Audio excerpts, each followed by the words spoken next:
जय हिंद दोस्तों, वंदे मातरम।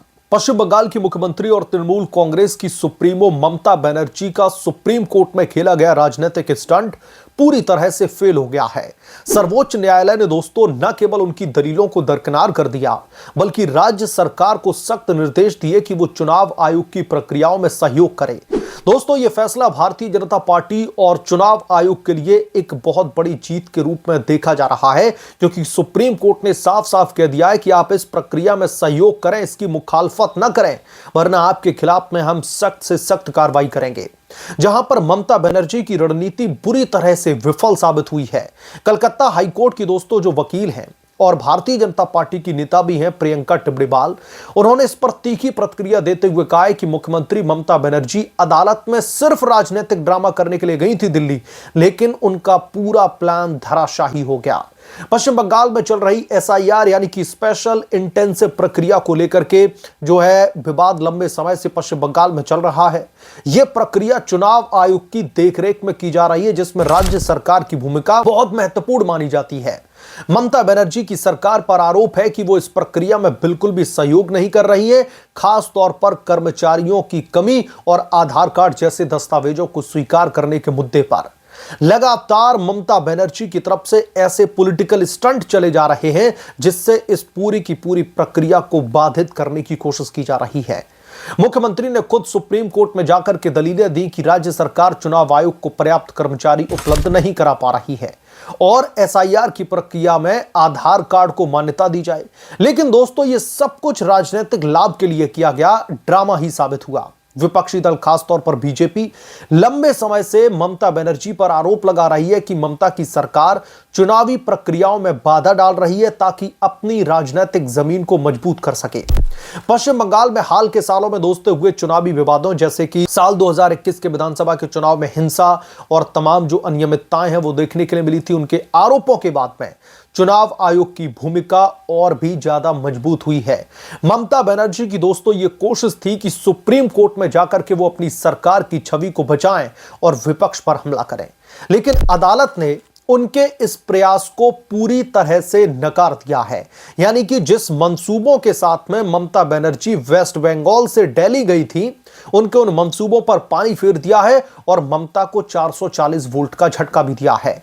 दोस्तों, यह घटना दर्शाती है कि कैसे तृणमूल कांग्रेस की नेता अपनी राजनीतिक महत्वाकांक्षाओं के लिए न्यायिक प्रक्रिया का दुरुपयोग करने की कोशिश कर रही हैं, लेकिन कानून की अदालत में ऐसे पॉलिटिकल स्टंट काम नहीं आते। ममता बनर्जी भले ही अपनी एक पॉलिटिकल स्ट्रेटजी लेकर के आई थी, लेकिन यह स्टंट उनका सुप्रीम कोर्ट में तो पूरी तरह से फ्लॉप साबित हुआ।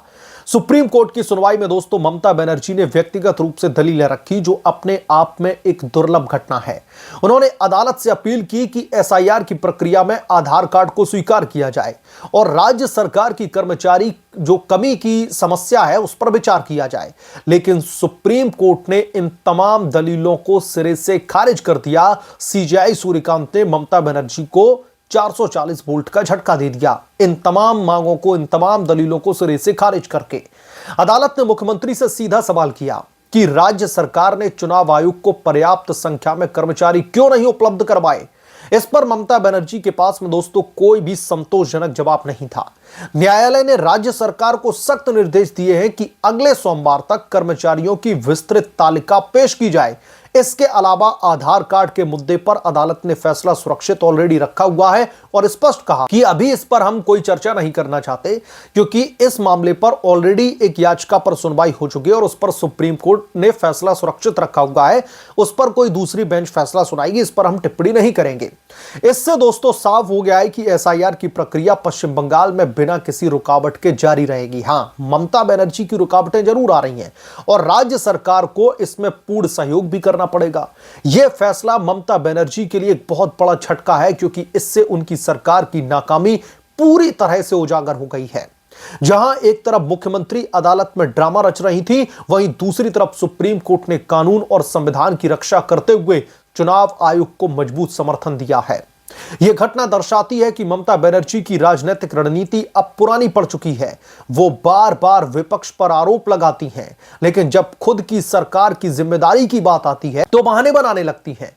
सुप्रीम कोर्ट का दोस्तों यह फैसला न केवल चुनाव आयोग की स्वतंत्रता को मजबूत करता है, बल्कि बीजेपी की उस मांग को भी सही साबित करता है कि राज्य सरकार चुनावी प्रक्रिया में हस्तक्षेप न करे।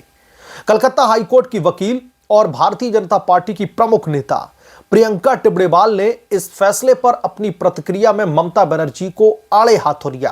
ममता बनर्जी की उन्होंने पूरी तरह से बखियां उधेड़ करके रख दी हैं। जो ममता बनर्जी मंसूबे पाल करके आई थी ना अपना पॉलिटिकल स्टंट चलने के लिए, उसकी उन्होंने धज्जियां उड़ा दी हैं। उन्होंने कहा कि अदालत में कोई भी अपनी दलील रख सकता है, इस पर कोई टिप्पणी नहीं करना चाहती, लेकिन मुख्यमंत्री ममता बनर्जी वहां सिर्फ और सिर्फ राजनीतिक ड्रामा करने के लिए गई थी। उनका पूरा स्टंट फेल हो गया है। टिबड़ेवाल ने आगे कहा कि सुप्रीम कोर्ट ने मुख्यमंत्री से पूछा है कि चुनाव आयोग को पर्याप्त कर्मचारी आपने क्यों नहीं दिए, और अब जब राज्य की सरकार को तालिका पेश करने के लिए सुप्रीम कोर्ट ने फरमान जारी कर दिया है, तो आधार कार्ड की मांग पर भी अदालत ने कोई भी ध्यान नहीं दिया, जो ममता बनर्जी की हार का एक बहुत बड़ा और स्पष्ट संकेत है।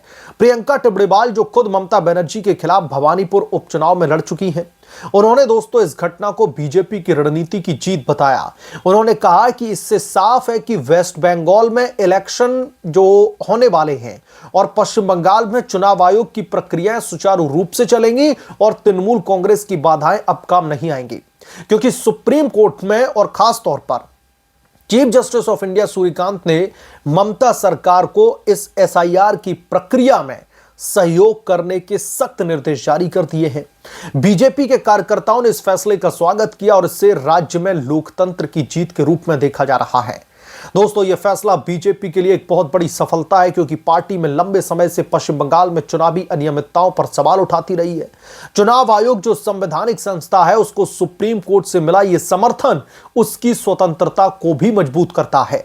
ममता बनर्जी की सरकार पर अब दबाव बढ़ रहा है कि वो कानून का पालन करे, अन्यथा और भी सख्त कार्रवाई की जा सकती है। राजनीतिक विश्लेषकों का मानना है कि यह घटना ममता बनर्जी की छवि को नुकसान पहुंचाएगी, खास तौर पर आगामी चुनावों के मद्देनजर, जहां पर तृणमूल कांग्रेस अपनी सरकार की असफलताओं को छिपाने के लिए ड्रामा रच रही है। अब जब हिसाब देने का वक्त आ चुका है, साल 2011 से लगातार ममता बनर्जी वेस्ट बंगाल की सत्ता पर काबिज हैं, और आज जब जनता उनसे हिसाब मांग रही है, अपोजिशन हिसाब मांग रहा है, तो ममता के पास में कुछ हिसाब किताब देने के लिए है नहीं, सिर्फ घुसपैठियों को बढ़ावा देने के अलावा। वहीं बीजेपी और चुनाव आयोग ने कानूनी रास्ता अपना करके जीत को हासिल किया है। पश्चिम बंगाल की राजनीति में दोस्तों ये एक महत्वपूर्ण मोड़ है। सुप्रीम कोर्ट की यह कोशिश कि वो अदालत को राजनीतिक मंच न बनाए, पूरी तरह से यह विफल रही है। इससे साफ है कि भारत का न्यायिक तंत्र राजनीतिक हस्तक्षेप से ऊपर है और चुनाव आयोग जैसी संस्थाएं मजबूती से काम करती रहेंगी। बीजेपी ने दोस्तों इस फैसले को राज्य में न्याय की जीत बताया है, और अब राज्य सरकार पर नजर रखी जाएगी कि वो सुप्रीम कोर्ट के निर्देशों का पालन करती है या फिर नहीं करती है।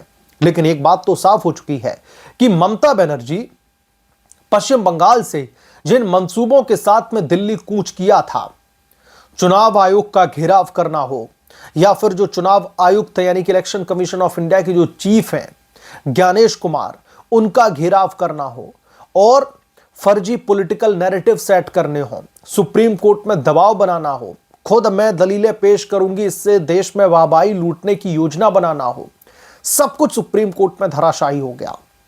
ममता बनर्जी को लगा था कि एक स्टेट का सिटिंग चीफ मिनिस्टर अगर सुप्रीम कोर्ट में खुद अपनी दलीलें पेश करेगा, खुद वो सुप्रीम कोर्ट में मौजूद होगा, तो इससे सीजेआई सूर्यकांत के ऊपर या फिर सुप्रीम कोर्ट के ऊपर दबाव बनाया जा सकेगा, और इस दबाव का फायदा मिलेगा अगर हक में फैसला आता है। लेकिन ममता बनर्जी का राजनीतिक दबाव सुप्रीम कोर्ट में दूर दूर तक नहीं दिखाई दिया। सीजेआई सूर्यकांत ने सीधे सख्त निर्देश जारी कर दिए, जिसकी वजह से ममता के खेमे में भयंकर हड़कंप मचा हुआ है। बहरहाल, आप क्या सोचते हैं इसके बारे में, आपकी क्या राय है, हमें कमेंट करके जरूर बताएं। जल्द मिलूंगा किस दूसरे बड़े अपडेट के साथ में, तब तक के लिए धन्यवाद। अगर आप लोग चैनल पर नए हैं तो प्लीज चैनल को सब्सक्राइब करें, साइड बने बेल आइकन को जरूर प्रेस करें, ताकि जब भी मैं कोई बड़ी खबर लेकर आऊं तो इसकी जानकारी सबसे पहले आपको मिले।